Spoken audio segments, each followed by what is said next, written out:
આજે આપણે એક એવા મુદ્દા પર ચર્ચા કરવા જઈ રહ્યા છીએ જે માત્ર ફૂલાછારી ગામ પૂરતો સીમિત નથી, પરંતુ સમગ્ર કચ્છના પશુપાલકો, પર્યાવરણ પ્રેમીઓ અને ગ્રામ્ય જીવન સાથે જોડાયેલા દરેક વ્યક્તિ માટે અત્યંત મહત્વનો વિષય બની ગયો છે.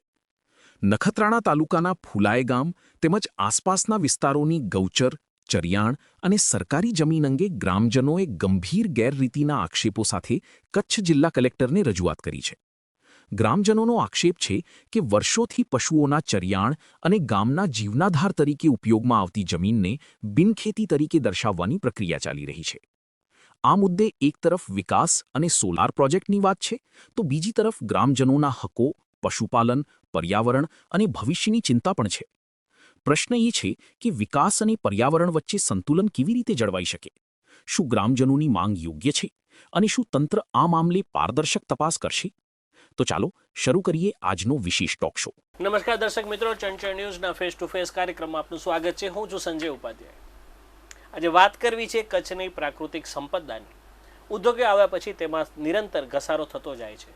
ખાસ કરીને કચ્છનું દરેક ગામ જ્યાં ઉદ્યોગો આવ્યા છે તે પોતાની નવી ઓળખ તો ઉદ્યોગોને કારણે પ્રસ્થાપિત કરી રહ્યું છે, પણ કચ્છની જે પ્રાકૃતિક સંપદા છે તેને ક્યારે પણ ફરી પાછી બેઠી ન કરી શકાય તેટલું મોટું નુકસાન પણ થઈ રહ્યું છે.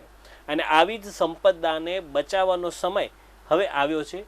આજે વાત કરવી છે ફૂલાય અને છારી વિસ્તારની, કીરા ડુંગરની વાત કરવી છે આજે છારી ઢંઢની, કે જેને જ્યારે સમગ્ર વિશ્વએ રામસર સાઇટ તરીકે જાહેર કરેલી હોય ત્યારે ત્યાં કંપનીઓનું આગમન, ક્યાંક ને ક્યાંક જે પક્ષીઓ ત્યાં આવે છે, વિદેશી મહેમાનો આવે છે, તેમની પ્રાકૃતિક જે ચહલ પહલ છે તેને ડિસ્ટર્બ કરી રહી છે.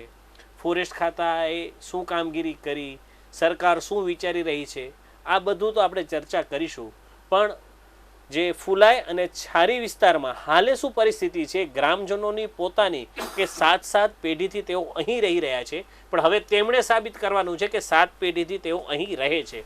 અને આ માટે ચર્ચા કરવા માટે આપણા સ્ટુડિયોમાં ઉપસ્થિત છે શ્રી મુતવા બેગ મહમદ ગુલ મહમદ. મુતવાભાઈ, સ્વાગત છે તમારું ચંચળ ન્યૂઝમાં. નમસ્કાર સાહેબ, અમને અહીંયા બોલાવ્યો, આપને અમારું સન્માન કર્યો અને અમારી દુઃખમાં ભાગીદાર બન્યા. આપ સાહેબનું મહેરબાન આભાર. અને ફુલાઈ પંચાયત વતી હું આપ સાહેબનો આભાર માનું.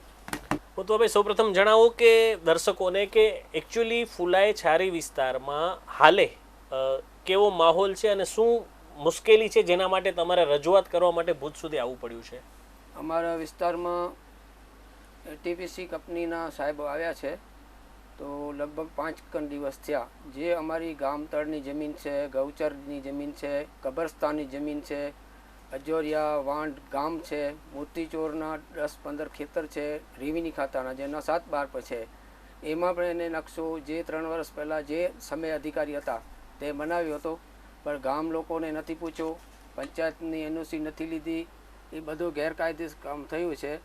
તો છારીમાં પણ એવી હાલત છે, 400 એકર ગૌચર છે એ પણ બેડવાય છે. ને ફુલાઈમાં પણ એ હાલત છે. ગામની બાજુમાં કંપનીવાળા કામ કરે છે. અમારું રમતગમતનું મેદાન છે, ત્યાં 122 એકર અમારી ગૌચર છે. ને કીરા ડુંગર સુધી લઈ જાય છે. તો કીરા ડુંગર ત્યાં પક્ષીઓ માટે અનામત સરકારે રાખી હતી. હમણાં 26માં છારી દંડ રામ સરોવર જાહેર કરી, તો અમારી પાસે સાહેબ આવ્યા, અમને આ પ્રમુખમાં સમિતિમાં લીધો કે હવે આમાં વિકાસ કરવું છે. તો અમે કીધું વેલકમ, વિકાસ કરો. પણ એને વિકાસ કરવા માટે હવે જમીન મૂકી નથી.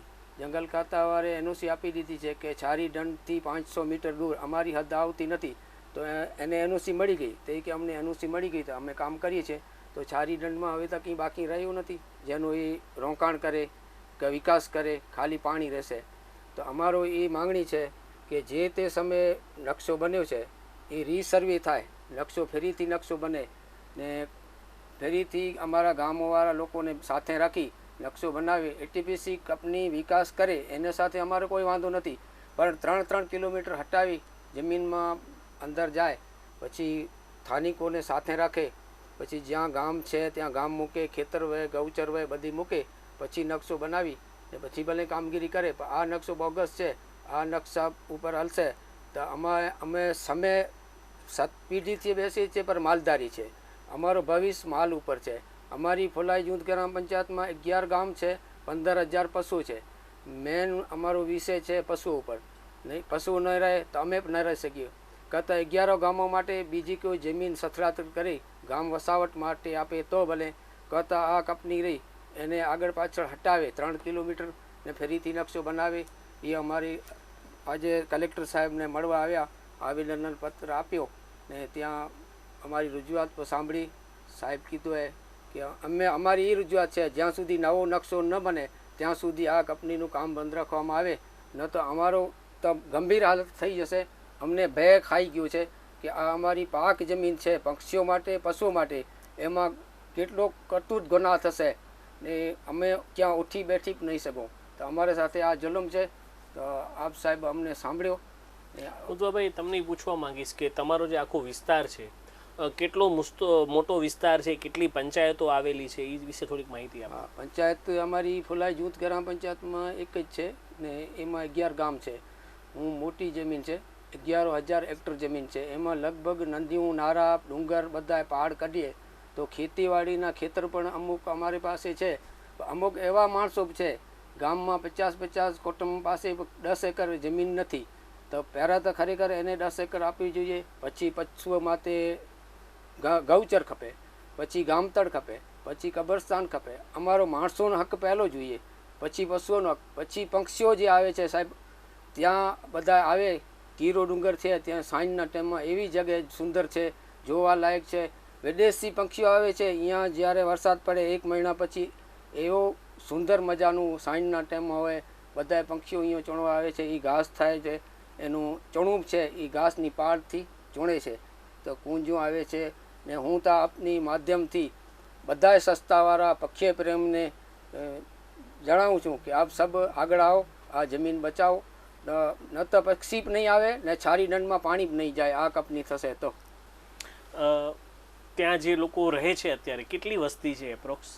વસ્તી લગભગ અમારી પંચાયતની 10,000ની છે.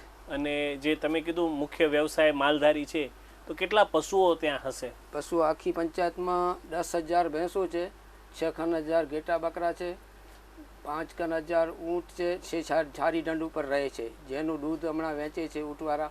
એ જ્યારે થશે તો ઊંટવાળાનું પણ નહીં કોઈ ઠેકાણું રહે, ને પશુઓનું ને ઘેટા બકરાનું. અત્યારે કેવો માહોલ છે ત્યાં અને કેવી રીતે આખો વ્યવસાય વેપાર તમારો ચાલે છે એક માલધારી તરીકે? માલધારી તરીકે અમારું સારું ચાલે છે. દૂધનો ભાવ સારો છે, ડેરી બધી ખુલી છે ને બધું બરાબર વ્યવસ્થિત સર ચાલે છે. હમણાં આ કંપની આવી છે એના ભયમાં માણસો હેરાન ઘણા છે, અમારી કોઈ સાંભળતું નથી. કંપનીવાળા પણ અમારી વાત સાંભળતા નથી, અમારે સામે બેસતા જ નથી.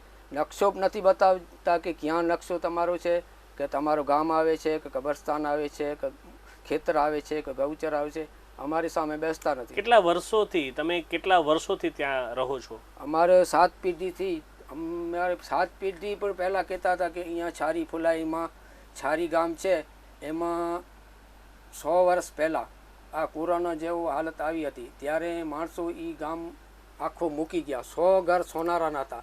આ PM જાડેજા અમારો ધારાસભ્ય છે, એનું પડદારા ત્યાં છારીમાં રહેતો હતો. આજે એના મકાન ત્યાં જૂના ખનેરા છે. તો એની PM જાડેજાની પણ છારીમાં 100 એકર જમીન પોતાની માલિકી છે. તો વર્ષોથી અહીંયા બધા રહેતા હતા છારીમાં. અને હાલની વાત કરીએ, તમે જે રીતની આખી પરિસ્થિતિ કીધી કે ભાઈ કંપની આવે છે અને આ થાય છે, તો તમે જ્યાં રહો છો એ જમીન તમારી ઓન રેકર્ડ ચડેલી છે કે તમે એની પણ રીસર્વેની માંગણી કરો છો? કેમ કે જૂના સમયમાં તો એટલી જાગૃતિ નથી ગ્રામજનોમાં રેવન્યુ બાબતે. અમારી જમીનમાં જેટલા બધા ખેડૂતો છે બધાને પાસે જમીન 60 પૈકી છે, નકશામાં બેઠેલી નથી. તો જે રીતે અધિકારી આવે કે આ જમીન તમારી નથી, એ અમને તો એ માંગણી પહેલાં કરી છે કે પહેલાં અમને ખેતરમાં આપે, નકશામાં બેસાડી લ્યો. તો જે ઉદ્યોગ આવે છે એ અમને બહુ તકલીફ આપે છે. તો અમારી પાસે સબૂત રહે કે એ ખેતર અમારું છે, એની માપણી થાય, ડિયાલાલવાળા આવે, રીસર્વે થાય, બધાને ખેતરમાં આપે, નકશામાં આપે. તો અમને પણ ભવિષ્ય અમે ન તો અમારી પેઢીને પણ તકલીફ ન થાય, એ અમારી માંગણી છે. જે રીતે વાત થાય છે કે કંપની એક આવી રહી છે, સોલાર કંપની છે, તો એનાથી ત્યાંનું જે પર્યાવરણ છે એને કઈ ટાઈપનું નુકસાન થાય છે? તમને શું લાગે છે કામ શરૂ થશે તો શું થઈ શકે એમ છે? પહેલાં તો સાહેબ ચાલુ કામ થશે તો 1500 એકર છે.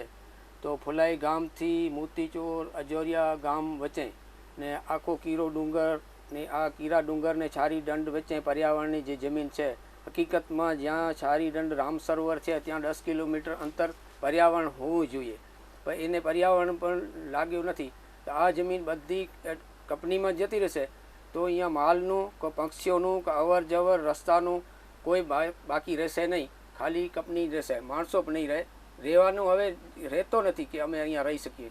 કંપની આવે છે તો એના માટે એને ઘણી બધી એનઓસી લેવાની હોય છે સરકારી વિવિધ વિભાગોની, સાથે સાથે સ્થાનિક ગ્રામજનોની ગ્રામ પંચાયતની પણ મંજૂરી લેવી પડે છે. તો આવી કોઈ મંજૂરી લેવાઈ છે, તમારા ધ્યાનમાં છે ખરું? એ પહેલાં 3 વર્ષ પહેલાં એને જે કામ શરૂ કર્યું હોય તે અમારી જાણવામાં ઘણી ઉત્સાહ કરી. કેટલા સરપંચ હતા, કેટલા બદલી ગયા, કેટલા તાલુકા પંચાયતના સભ્ય હતા, એને કેને પાસે એનઓસી લીધી નથી. તો એ ડાયરેક્ટ એને ગામવાળાને પૂછ્યો નથી, આગેવાનને મળ્યા નથી, કેને નથી મળ્યા. ડાયરેક્ટ ડિયાલાલવાળા આવ્યા, સેટલનેટમાં તે નકશો બનાવી ગયા આવે તો બને, કે ગામવાળાને ન પૂછ્યો હોય, બાય અંધારામાં રાખી નકશો બનાવી ગયા છે તો બોગસ નકશો છે, તો ફરીથી નકશો બને એવી અમારી માંગ છે. તે પછી 3 કિલોમીટર મૂકીને પછી ભલે એક સોલર કંપની બનાવે તો અમને કોઈ વાંધો નથી. અત્યારની જે આખી પરિસ્થિતિ ઊભી થઈ છે ત્યાં કને સ્થાનિકે, તમે કીધું કે પશુઓ ખૂબ જ છે, તમે જે સંખ્યા ગણાવી પ્રમાણે, તો એના પ્રમાણે ગૌચર તમારી પાસે પૂરતી છે? તમને શું લાગે છે? ના, 15,000 પશુ છે તો સાહેબ સરકારે નિયમ પ્રમાણે 100 પશુ હોય 40 એકર જમીન સરકાર આપે છે ગૌચર. તો અમારી ગૌચર છે એ 950 એકર છે.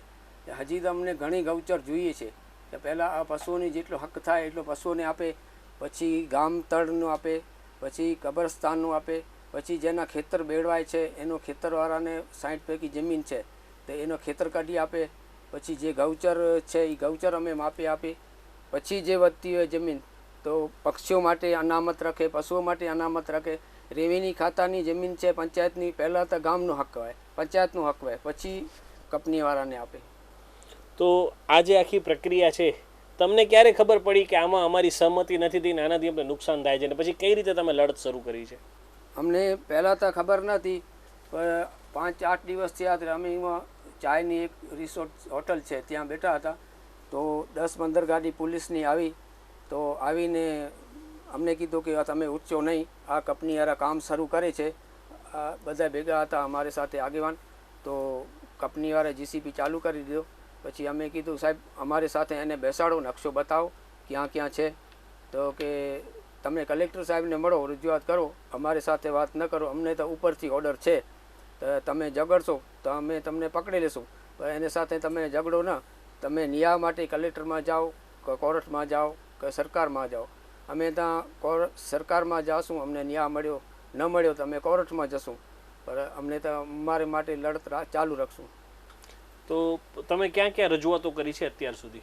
અમે નખત્રાણા મામલેદાર સાહેબમાં કરી, ડેપ્યુટી કલેક્ટરમાં કરી, જિલ્લા કલેક્ટર સાહેબ નવા બદલી ગયા છે, આજે હાજર થયા તો અમે મળવા ગયા તો અમારી બરાબર ધ્યાન આપી, રજૂઆત સાંભળી ને તાત્કાલિક એનું હુકમ કરશું એવું અમને હયાદારી આપી છે.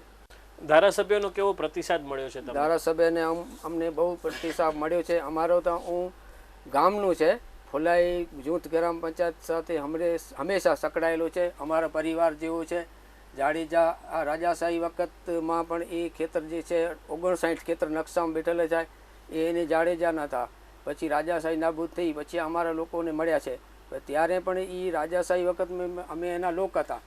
હમણાં પણ અમારી સાથે પરિવાર જેવો રહે છે. તો હમણાં આ કામમાં અમને બહુ સહયોગ આપ્યો છે, હજી પણ આવશે. અમને ખાતરી છે ક્યાં સુધી અમારો ધારાસભ્ય એવો જાગૃત છે, અમારી સાથે જુલ્મ નહીં થાય એ અમને ખાતરી છે. અત્યારની પરિસ્થિતિની વાત કરીએ, તમે કીધું એમ તમે જિલ્લા કક્ષાએ રજૂઆત કરી છે, કલેક્ટરને ભૂપેન્દ્રભાઈ પટેલને આવેદનપત્ર પણ મુખ્યમંત્રીશ્રીને આપ્યું છે. ફાઇનલી હવે જે હાલની પરિસ્થિતિ છે એમાં તમારી હવે ફાઇનલ માંગણી શું છે? તમે શું ઈચ્છો છો અત્યારે? કંપની આવે એમાં તો તમને વાંધો નથી? કંપની આવે અમારે વિકાસ થાય એમાં અમને કોઈ વાંધો નથી, પણ જે અમારી જગ્યાએ જમીન ને અમને જો તકલીફ છે એ જગ્યાએ મૂકી પછી આગળ ભલે જેટલી જમીન બચતી હોય તો એ ભલે વિકાસ કરે, કામ કરે ને ગામ લોકોને પણ કામમાં રાખે, સ્થાનિકના લોકોને પણ રાખે. આ કામ કરવા આવ્યા છે મજૂર, એ તામિલનાડુના છે, અમારી તો ભાષા જ નથી સમજતા, અમારી સાથે બોલતા જ નથી. હજી એ કામ ચાલુ થશે, ત્યાંના મજૂર આવશે તો આ કેવી હાલતમાં અમને જિંદગી ગુજારવી પડશે એ અમને કાંઈ ખબર નથી. અમને તો એ ભય ખાઈ ગયું છે કે અમારો ઉઠક બેઠક બંધ થઈ છે, ઘરમાં અંદર રહેવું પડશે. જે રીતે તમે આખી રજૂઆત કરી છે, આગળ હવે શું કરવાની તમારી ગણતરી છે? આમાં ન્યાય ન મળે, અહીંયા જિલ્લા કક્ષાએ રજૂઆત કરી, શું કરવા ધારો છો હવે આગળ? અમે ધારાસભ્ય સાહેબને હમણાં પણ મળ્યા હતા કે કલેક્ટર સાહેબને મળવા અમે આવ્યા ત્યારે પણ સાહેબ કીધું કે તમે મળી આવો. પછી સાહેબ શું કહે છે, સાહેબ આગળ કાર્યવાહી કેટલી કરે છે, ન થશે તો અમે મુખ્યમંત્રીને પણ મળવા જવાની તૈયારી રાખી છે. 25 તારીખે ત્યાં અમે જવાના છે. તો પછી સાહેબ અમને ન્યાયતા મળશે 100%. અમે મહેનત કરશું પૂરી, પણ પક્ષીઓ માટે, માણસો માટે ન જોઈએ તો પશુઓ પક્ષીઓ માટે જોઈએ તો પણ અમને એમ થાય કે અમને ન્યાય મળ્યો. તો દર્શક મિત્રો, આ હતી ફુલાઈ છારીની વાત. આપને જણાવી દઈએ કે આ એ વિસ્તાર છે, છારીઢંઢનો વિસ્તાર, કે જેને ભારતના વડાપ્રધાન નરેન્દ્રભાઈ મોદીએ ખૂબ જ એક્સપ્લોર કર્યો છે. પક્ષીવિદો માટેની શ્રેષ્ઠ જગ્યા છે. દેશ વિદેશના પક્ષીઓ અહીં આવે છે અને તેનો અભ્યાસ કરવા માટે પક્ષીવિદો પણ દેશ વિદેશથી મોટી સંખ્યામાં અહીં આવે છે. ખાસ કરીને નરેન્દ્રભાઈનું પણ જે તે સમયે ડ્રીમ હતું કે છારીઢંઢનો ખૂબ જ વિકાસ થાય અને અહીં પણ સારા રિસોર્ટ બને, જેથી લોકો આવે અને આ જે પ્રાકૃતિક કચ્છનું સૌંદર્ય છે તેને માણે. પણ હાલે કોઈ ખાનગી કંપની આવી છે, સોલાર પ્લાન્ટ નાખે છે. છારીઢંઢ વિસ્તાર, કીરો ડુંગર તો ઠીક, પણ જે ગામની જમીનો છે તેને પણ એક્વાયર કરવાની વાત ચાલે છે. ત્યારે આ મામલે રાજ્ય સરકાર સક્રિય રીતે વિચારે, ગ્રામજનોનો અવાજ સાંભળે અને યોગ્ય નિરાકરણ લાવે તેવી રજૂઆત ગ્રામજનો કરવાના છે. આપ ચંચળ ન્યૂઝના માધ્યમથી હવે ગ્રામજનોની જે સમસ્યા છે તે કચ્છની જનતા સુધી, ગુજરાતની જનતા સુધી પહોંચાડવાનો એક પ્રયાસ કર્યો છે. સમાચારોમાં ફરી મળીશું ફેસ ટુ ફેસના બીજા વિભાગમાં. ત્યાં સુધી રજા આપશો. નમસ્કાર.